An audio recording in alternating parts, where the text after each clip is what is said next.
Welcome into this week's edition of the Coaches Show, and joining me first for our women's soccer segment is our women's soccer head coach, Joe Joe Tharp. Coach, thanks for joining me. Yeah, of course. And Coach, obviously a week where you opened up conference play. You went 1-0-1 in conference play. You started off the week with a tie against Southwest, and then went on the road and beat East Miss 3-0. We'll go back to the tie. That's the one that happened first. Talk about that game. Talk about how you feel like your team played and your thoughts overall on that one.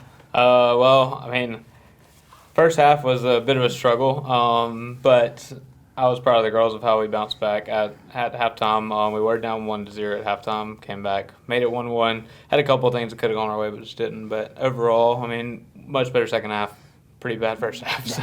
And you look at it, and maybe a little bit of controversy in that first half. A foul called against Olivia Conway. She came out of the box and really got. From all of our vantage points, she got the ball, and somehow the center ref is the only one who said she made a foul on that play. But that's the only one that matters. They called a foul. Yeah. They would get a free kick from about 30 yards out, and the ball just kind of squeaked past Liv's fingers. I thought she was going to get a hand on it, and unfortunately it just got above her, and that's how you were in that 1-0 deficit. And at that point, you kind of mentioned it. You had not played your best soccer, it felt like. Yeah. What was your message to the girls during that halftime, and what do you feel like, how did that change things for you? The message, it was pretty intense. A few things I probably can't say on camera, but overall, it was basically just telling them that, they're, at the time during the half, they looked like better players, but they didn't look like a better team.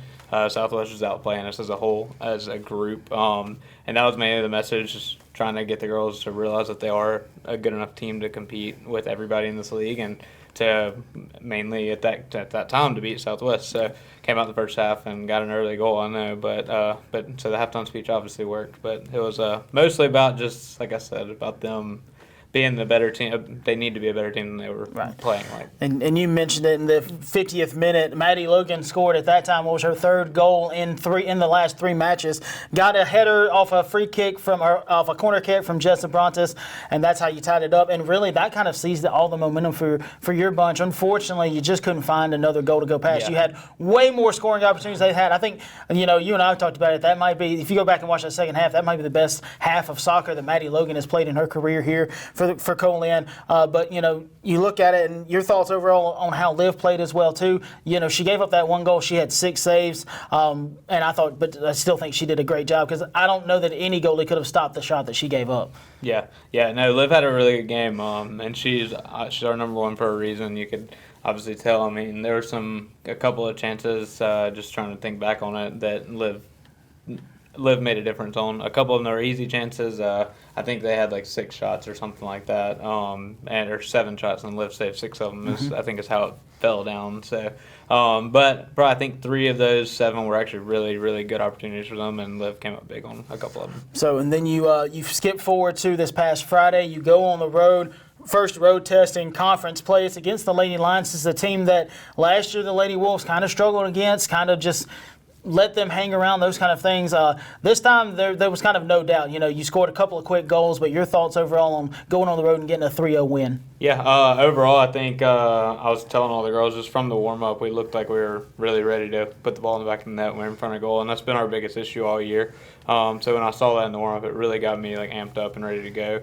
And then in training the day before, we put a couple goals in the back of the net just to kind of get our confidence up, and I think that helped a lot going into that game. Overall, a lot of people got a lot of minutes. Everybody played really well. I think we were the dominant team in that performance overall. Yeah. So. And a name that we mentioned just a second ago, we're going to mention her a lot this time because she factored into all 3 goals. Jessa Brontes really felt like she was the difference maker for you in this one. She scored a goal in the 8th minute with an assist from just a beautiful pass from Riley Raymond. 10 minutes later, another great pass, this one off the foot of Christina Seymour. She scores in the 18th minute. You're up 2-0, and it feels like the floodgates are really going to open up. They quite obviously didn't, because it was 2-0 at halftime, but you still had several scoring opportunities, just couldn't find the back of the net. They were able to block some shots as well too. But what's the message to the girls knowing that you're up 2-0, but you want to go out and get some more? Mainly, my message every time is the 2-0 score line is just saying that 2-0 is honestly the worst score line in soccer at halftime, because they get a goal, they're right back in it. If you get a goal first, it puts them out of it overall. So that was mainly the message, just telling them not to let up. Because if they do, then East Mississippi's going to believe they're right back in the game. So it makes it a lot more of a struggle for us if that's the case. So. Right, and obviously the good news is you were able to find that third goal about midway through the second half. Nimue Cotrayer gets her first goal of the season, a ball that, again, we talk about it in hockey terms. I think we call this one a one-timer because Jessa Brontes puts it perfectly right on the top of Nim's boot, and it just bounces right into the goal off the top of her foot, and that makes it 3-0.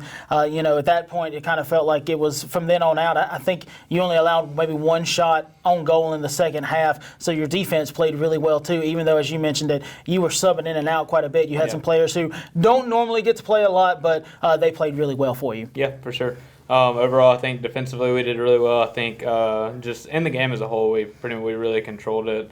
I mean, we were missing a few of our key players too, and for the team to step up and play that well, even without them, is a big accomplishment for us. So 4 saves in that match for Liv. She finished the week with nearly a 91% save percentage. Only gave up 1 goal throughout the week as well too. Now you turn your attention to 2 teams that feel these matchups feel like they're going to be kind of even matchups for you. You got Hines on Tuesday, Itawamba on Friday. We'll talk about the Lady Eagles first. What do you know about that bunch heading into that game on Tuesday at 5:30 here at Stone Stadium? Yeah, so Hans coming off a pretty decent result last week, and they battled with Jones really well. They hung with Northwest for the first half on the game on Friday, and overall a couple weeks ago they beat East Miss 3-0 as well, just like we did. So I think going in, I think we'll be pretty evenly matched, and I mean honestly, as long as we can capitalize off of their mistakes and put the ball in the back of the net, I think we'll be fine.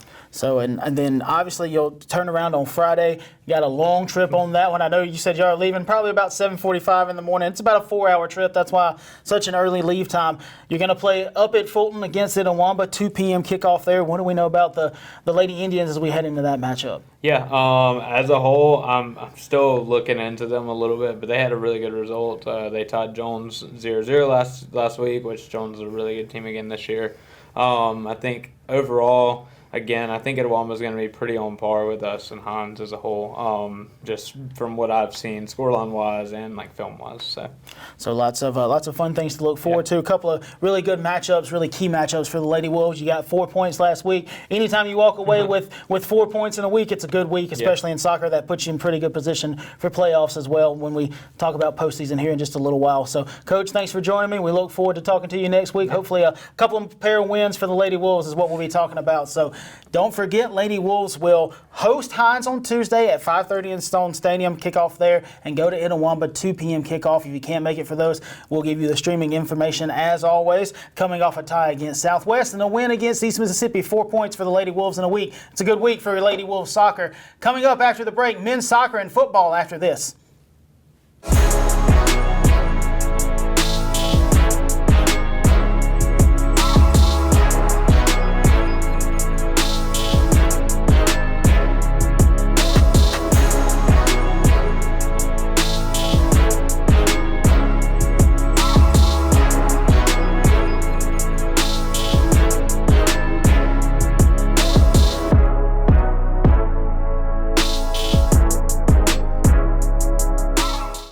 Thanks for sticking with us through the break. It's all about men's soccer now, and joining me is our men's soccer head coach, JT Coward. Coach, thanks for joining me. Yep, thanks for having me. And Coach, obviously a lot of good to talk about. A win and a loss a win and a draw this past week, not a loss. So don't know what I'm saying there. I already said we're not talking about any losses this week. That's good news for Wolves Athletics. But we'll talk about the tie first. You play a 2-2 tie with Southwest, and this is one that you're going to look at and maybe say, we let this one get away from us. You had a 2-0 lead, and they were able to tie it. But your thoughts overall on the match? Yeah, no, I thought for a majority of the match, I thought we were the much better team. I think we didn't really take advantage of all of our chances that we had. We could have put the game away a lot sooner than it was, been up maybe about 3 or 4 goals instead of just 2 goals. And then we just let them creep around for a little too long, and they got one back, and it was 2-1, and they put us under a bunch of pressure, and they eventually got the equalizer goal, and it was 2-2 with about 10 minutes left, so we just fought hard to try and get that go-ahead goal. Just never really came. Yeah, and you look at this one, and you got off to a really fast start, similar to how you did in the Calhoun match. You scored a goal in the second minute. This time it was Justin Singleton with an assist from Harrison Wilsey, a ball that Harrison played from deep in the back line. He was able to find Justin all the way at the top, and Justin just outran everybody, beat the keeper, and you're up 1-0. And, 1-0 is a dangerous lead, especially when you're that soon. One of the most dangerous times to score is the first 5 minutes of the match. Your guys were able to take advantage of that, but, you've got to feel good that you set the tone early and were able to get that lead right there. For sure. With it being our opening conference game, you want to start the game hot, and couldn't ask for much more than just coming out the gates and scoring pretty much our first trip downfield. Yeah. And you look at it, your defense played really well, really kind of limited Southwest shots throughout the first half. Yeah. They had more shots in the second half, obviously with the scoring the 2 goals. But, what's the message to the guys when you're up 1-0 at halftime, knowing, 1-0 is good, but this team is good. They can find a way to get an equalizer. We've got to find a way to score some more. Yeah, the message at halftime was pretty much the same. It's like, just come out. That they're down a goal, so they're gonna be hungry to equalize and get a chance to score. So I just told them, I was like, look, be ready to fight here. It's like they're gonna come out hot. They're gonna be high pressing. So just be ready for that. And then we weathered the storm for that first 15, 20 minutes. They did indeed come out high pressing everything, trying to put us under a ton of pressure. And then eventually later on in the half, we were able to get that second goal.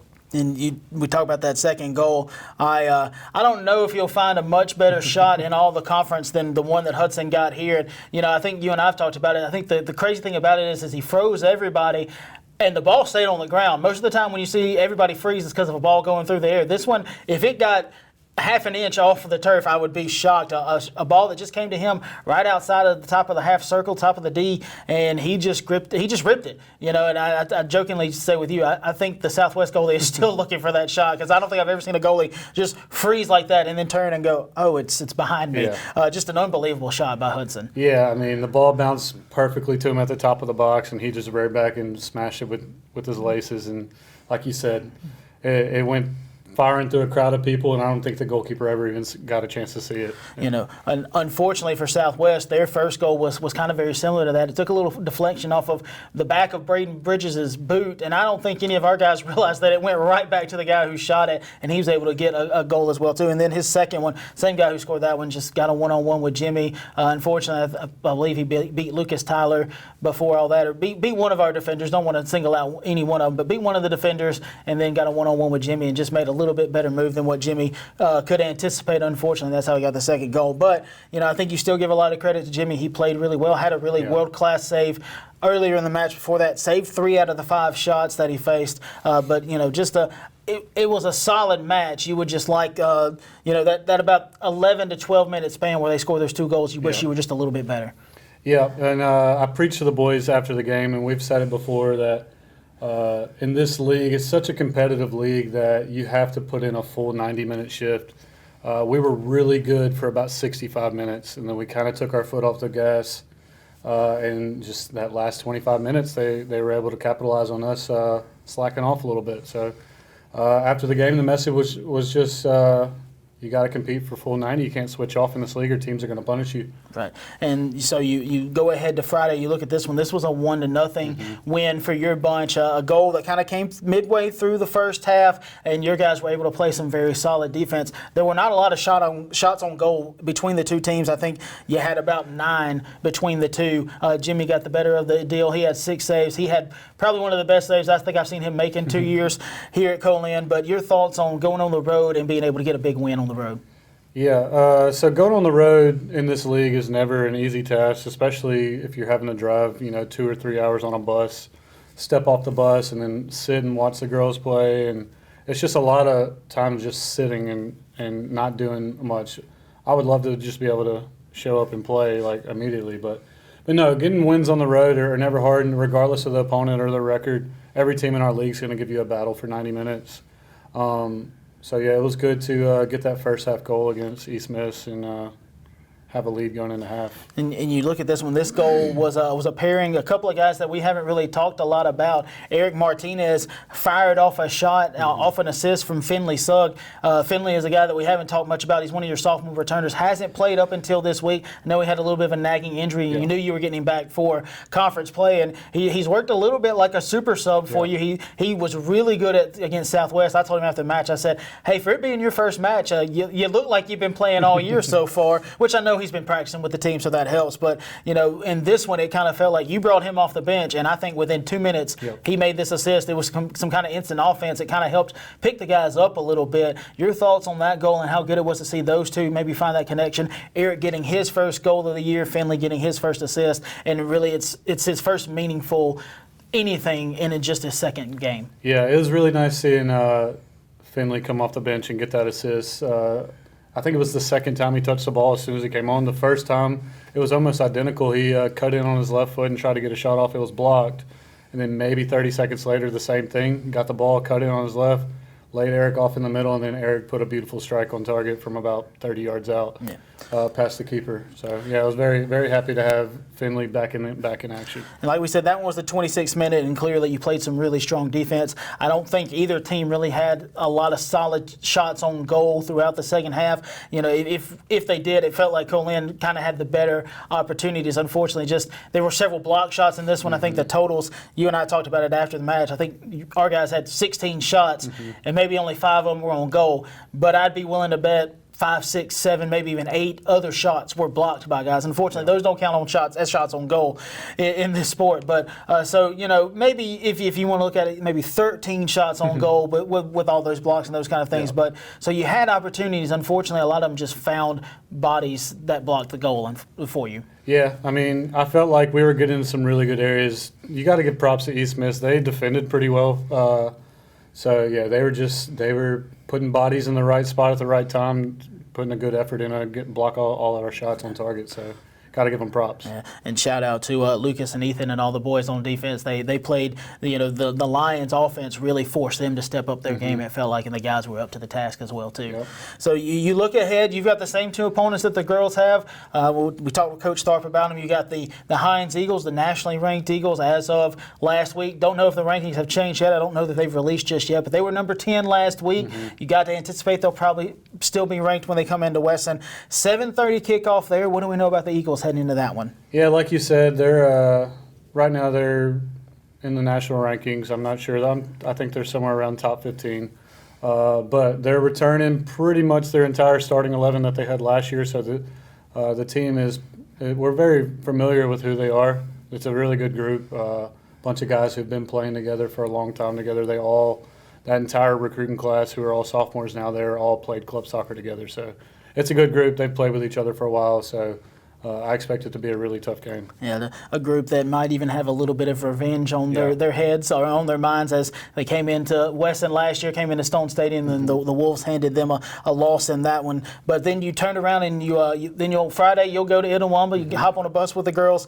I know Coach Tharp told me after his segment that the times have actually been changed. We had them at 2 and 4. They're actually at 1 and 3. So you're gonna have a 3 p.m. kickoff against the Indians. What do you know about that bunch heading up there? I know it's tough to maybe get a gauge on that team because everybody who has to play them always has to make a long trip. But what do we know about that bunch when we go up there? I don't know a whole lot about that team this year. I know last year they were a very direct team. They love to get their big athletic guys at the top and just send them long, make them chase after and balls into the channel.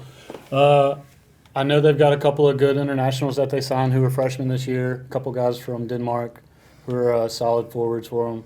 But other than that, I mean, I just expect them to be just a pretty solid group. We tied them last year. I expect it to be a pretty evenly matched opponent.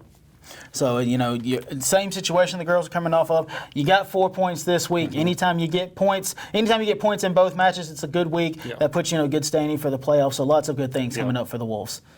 So, again, the Wolves will be on the road this week, coming off ties against Southwest 2-2 and a win against East Miss 1-0. They will host Hines, 7:30 kickoff here at Stone Stadium. I'll be on the call for that one, as well for the girls' matchup. If you can't make it, we'll give you that streaming information when we tomorrow or on Tuesday when it is available. And then Itawamba on Friday, now 1 and 3, not 2 and 4, but We'll give you that streaming information as it's made available as well, too. Coach, thanks for joining me. We look forward to it next week. Hopefully talk about a pair of wins. Hope so. Stick with us. After the break, the streak is over. The Wolves beat the Bobcats. We'll talk to Coach Davis after this and find out his thoughts about how the team did last week. When you give to the Co-Lin Foundation, your support directly benefits Co-Lin students, faculty, and staff. Whether it's by providing scholarships for students, professional development opportunities for faculty and staff, or technology and campus upgrades, we need your support. Giving to Co-Lin offers the best value for your money as a donor. With low administrative spending and overhead, we can use your donations in tangible ways that benefit students right now. Join us as we back the pack by giving today.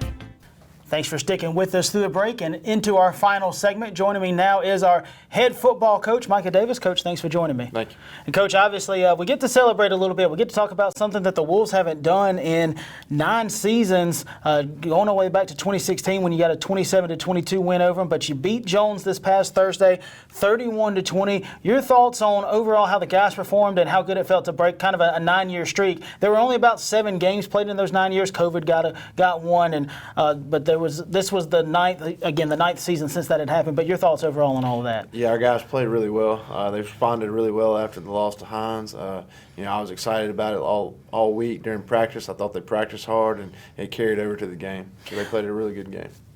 So you look at this when you had to go in maybe a little bit of a different direction than what you obviously were planning in the start of the year. Eli Vineyard got his first career start, and I honestly thought he played really well. I think he did everything that y'all asked him to do. He handled the game well. He didn't get himself in trouble, didn't get hurt or anything like that. Your thoughts on how well the quarterback handled the spotlight? Yeah, I mean, that was the big thing we talked about before the game. Just try to tell him, you don't have to win this game by yourself. And he did a lot. He did what we asked him to do, and I think he had 3 incompletions that were batted balls. Other than that, it was pretty high completion percentage, and the people surrounding him did really well as well. Yeah, he was 11 of 19 for 137 yards, no touchdowns. I think more importantly, no interceptions. First game all year, but we haven't turned the ball over. That's always a key to winning football, I feel like. Eli Vineyard also had 9 yards on 8 attempts and had a touchdown on the ground as well too. So again, he performed very well for you in both passing and rushing. Your leading rusher for the 3rd week in a row was Martavius Boswell. I don't think we can talk good enough about him. 3 weeks in a row, he's gone over 100 yards. He had 103 on 20 attempts and a touchdown, along of 15 and average 5.2. He's just kind of become your workhorse back here for you lately. Yeah, I mean, he like we've been talking about this whole time. He's fast. He can outrun angles, and that helps him get out of trouble at times. So. But don't discount Desmond Ray. He had 53 yards on 5 attempts, had a 10.6 average carry average there, had a long of 45. He busted through on a 45-yard or 40-yard touchdown rush, whatever it was. Busted through the line, and when he got to the 2nd level, he found another level as well too, and he just ran away from everybody. Yeah, he did. It was exciting seeing the score from distance, and we always mess with him about it, but he did a really good job, had a really good read, and was able to beat some angles on that as well. So you look at your receiving. Kendarius Porter was actually your leading receiver in terms of yardage. He had a 35-yard reception. That was a big play there. It kind of kept the drive going for you as well. Trevor Fortenberry led you in terms of receptions. He had 4 for 29. You also had Matt Mayfield with a couple for 27. Jamar J. Bell, Karan Williams, Cameron Pittman, and Darnell Quinn all also with a reception as well too. So Eli was able to spread the wealth as well. Yeah, I mean, we tried to throw the ball a little bit more this week, and at times, and we're trying to get those, get it in our playmakers' hands. And you look at the kicking game, this was the first week where no kicks were missed. Ty Jones was excellent in the kicking game, accounted for 7 points, 4 for 4 on PATs, 1 for 1 on field goals, made a 25-yarder. I think at one point we went for it on 4th down and we saw Ty warming up. I think Ty really wanted to try to kick another 45-plus yard field goal, but went for it in that situation. But you look at punting, I thought this was a big key for us as well. 4 punts, he averaged 39 yards, a long of 51. Only 1 went for a touchback, 2 were down in the 20, and 5 of his 6 kickoffs went for touchbacks where he averaged 64 yards. So just a great night kicking the ball for Ty. Yeah, he did a good job. We didn't want to put him in a position of kicking it over 50 yards, and so that was the reason behind that. But no, he did a really good job. Excited for him, especially on the kickoffs. They were pretty dangerous back there return-wise. So hopefully he can do it again this week for us. And then you look at the play-by summary, the drive summary, and the scoring summary. Jones got the opening kickoff, really didn't do much with it. Your guys were able to force a 3-and-out. Wolves' defense really kind of set the tone. That kind of feels like how it goes every week is the defense sets the tone and the offense runs with it. You scored on your opening possession. Boswell, his 1 touchdown, 7-yard run, and really from then on out, you never really gave up the lead. Yes, Jones tied it, but you never looked back, and it really felt like the Bobcats were in your rearview mirror the whole time.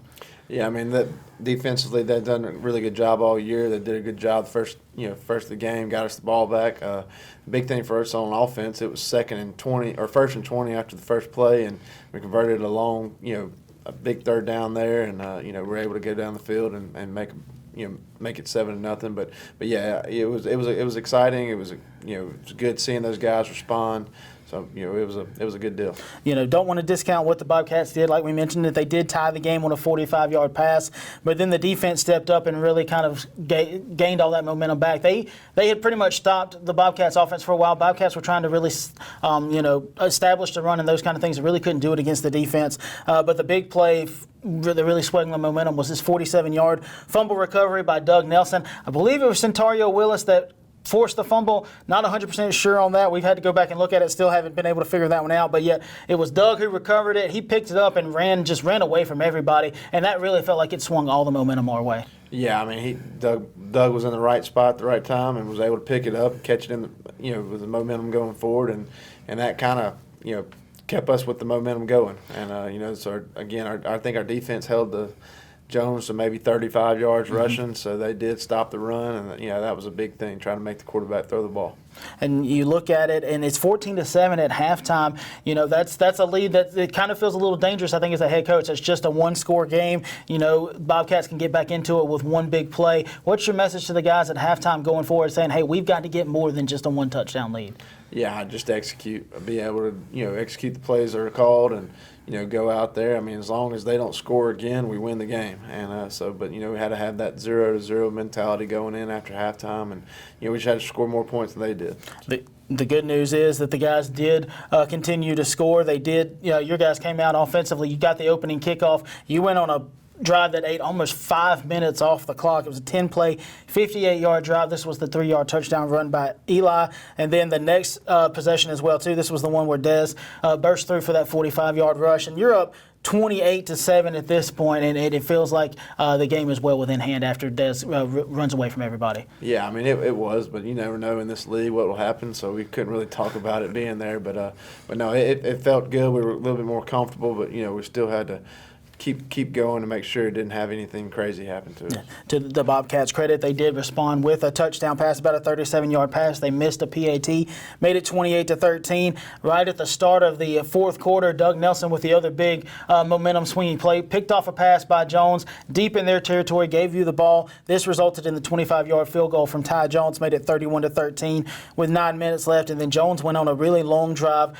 capped that off with a touchdown pass, made it 31-20. But at that point, it just was, I think, a little too late for Jones. They tried, I believe, an onside kick right there. Our guys recovered it, and you were able to run out the clock after a couple of turnover on downs. So, but again, it's got to feel good knowing your guys needed this game, bounce back from that loss. You keep the season alive. You keep those playoff hopes alive as well too. And now you turn the page and look ahead. Yeah, I mean, that was the big thing, was being able to respond. And, we've been challenging them how we're going to respond after a win this week. So, it's an exciting deal in the MACCC.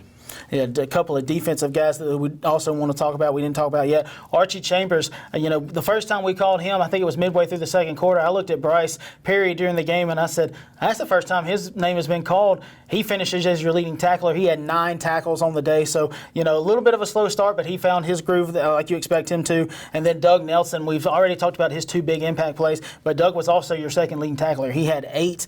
Bryce Hooker had 6. Tenarian Jackson, Lonnie Smith, and Centario Willis with 5 tackles as well, too. So, again, guys up and down throughout that defense finding ways to make impacts. Yeah, Doug had a big game. I mean, he's he was a receiver in high school, so when the ball's in the air, he has the ability to go up and catch it, and that's what he did on the interception. And like I said, he was in the right spot for the fumble, picked it up and took it, for 6. And but all those other guys are playing hard each week, so we got to keep keep them doing that every week. Right. So now we turn our attention to this upcoming Thursday. It'll be the last one before the off break or for the off week. So we won't talk to. We won't talk to you about an October 2nd date because we won't have that one. We will talk about this matchup afterwards. But you'll go down to Summit. You go over and play the Southwest Bears. What do we know about this bunch? I know this is a bunch that's coming off a game on Saturday where they went toe-to-toe for 45 minutes with Gulf Coast. Unfortunately, came out on the wrong end of it for the Bears. But what do we know about that bunch heading into Thursday? I mean, they're a very talented bunch. Coach George has got them going in the right direction. They're a very smart, coachable team that's in the right areas all the time, but he's doing a good job with that. And defensively, they get after it a little bit, and got a really good defensive front, as well as there's second level and third level guys. So, but Coach George is doing a good job, and so it should be an exciting game. Going to see a couple of familiar faces from the Co-Lin coaching staff as well too. So looking forward to that matchup. Again, the Wolves beat the Bobcats 31-20, first win since 2016 over the Bobcats. They turned their attention to the Bears of Southwest this Thursday, 7 p.m. kickoff on this one, not 6:30 but 7. If you can't make it down to Southwest, we'll give you the streaming information. As always, don't forget soccer in action this week as well too. Home on Tuesday hosting Hines.